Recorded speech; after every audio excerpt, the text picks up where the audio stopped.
makadawat og additional nga 2,000 pesos ang honorarium ang mga magtutudlo sa pampublikong tunghaan kinsa mosilbi isip Board of Election Inspectors sa umaabot nga piniliay sa buwan sa Mayo. Matod ni COMELEC Chairman Andres Bautista nga kini nga honorarium giaprubahan sa COMELEC and Bank. Base sa COMELEC Resolution 10031, ang mga BEIs makadawat og per dime nga 1,000 kada adlaw sud sa 3 ka adlaw.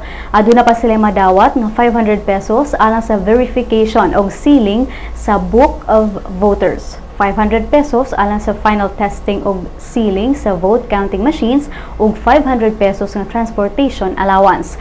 Kung sumahon apil na ang 2,000 nga honorarium, adunay madawat ang BEIs nga 6,500 pesos. Matod sa COMELEC nga madawat kini sa mga magtutudlo sugod Marso 1. Ang COMELEC nang ginahanglan og 300,000 ka mga magtutudlo aron motabang sa eleksyon karong Mayo.